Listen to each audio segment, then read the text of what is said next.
Je reviens à l'histoire.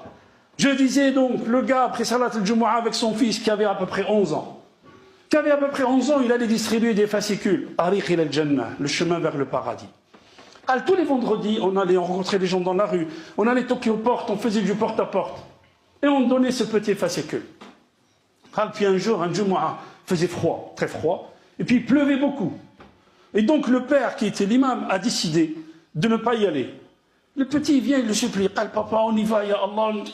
Ah non, non, non, aujourd'hui on n'y va pas, il pleut trop, mais c'est pas grave. Laisse-moi, laisse-moi faire les choses, et toi tu restes là, c'est pas grave, mais laisse-moi y aller. Vas-y. Il a pris un paquet de fascicules, il est allé les distribuer. Il lui restait un fascicule. Écoutez bien les frères, subhanallah, il lui restait un fascicule. J'ai traversé la route, le gamin il dit, il a traversé la route, il est allé sonner dans une maison. Il sonne une fois, personne ne répond. Deux fois, personne ne répond. Il toque à la porte, personne ne répond. Et subhanallah, Allah a fait qu'il insiste, le petit. Il n'est pas parti après la deuxième ou la troisième sonnerie. Il a insisté, le petit. Au bout de la quatrième, la cinquième, la sixième, il y a une vieille dame qui vient et lui ouvre la porte. Salam alaikum, alaikum salam.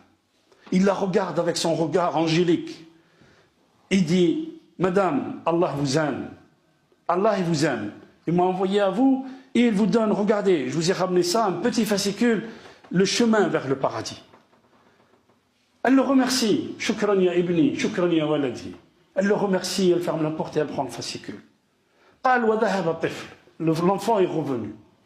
La semaine d'après, écoutez bien les frères, l'imam, il fait une conférence le soir même de l'Jumu'ah. Quand il a fini sa conférence, il demande est-ce qu'il y a quelqu'un qui a des questions. Il y a une dame qui lève la main à l'arrière de la mosquée. Mais il n'y avait pas de séparation comme chez nous. Nous, on pratique tellement la sunna qu'on sépare les femmes des hommes. Ar-Rasul sallallahu alayhi wa sallam, il ne l'a pas fait. Mais nous, on les sépare, ma'alish, c'est pas grave. Il y a une femme au fin fond de la mosquée qui lève la main et qui dit personne ne me connaît d'entre vous. Personne ne me connaît d'entre vous, je suis nouvelle. Ça fait une semaine que je suis musulmane. Je suis une vieille dame. Mon mari est mort il y a quelques mois. Et il est mort, il m'a laissé seul. Je n'ai pas d'enfant, je suis resté seul. Personne ne pense à moi. Un jour de vendredi dernier, j'ai pris une chaise, j'ai pris une corde et j'allais me suicider. J'allais me suicider. Et je suis monté sur la chaise et j'ai mis la corde et j'entends la sonnerie. Et je me suis dit, qui va venir maintenant me chercher? J'ai dit, il va partir. Ayyan Khan, qui que ce soit, il va partir. J'ai attendu qu'il parte, il n'est pas parti. J'ai attendu qu'il parte, il n'est pas parti. Je me suis ravisé, je suis descendu pour ouvrir la porte. Et je trouve le gamin, subhanallah, qui me donne un fascicule, At-Tariq ila al-Jannah, et qui me dit, Allah vous aime. Allah vous aime. Regardez les frères, subhanallah, un enfant, un ange, avec des yeux d'ange, avec des yeux écarquillés comme ça, avec un gamin avec un sourire extraordinaire.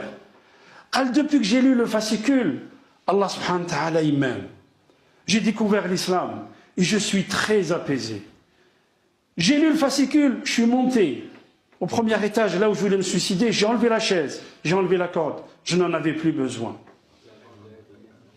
فأما من اتقى فأما من أعطى واتقى وصدق بالحسنى فسنيسره لليسرى اللهم يسرنا لليسرى يا رب العالمين أقول قولي هذا واستغفر الله لي ولكم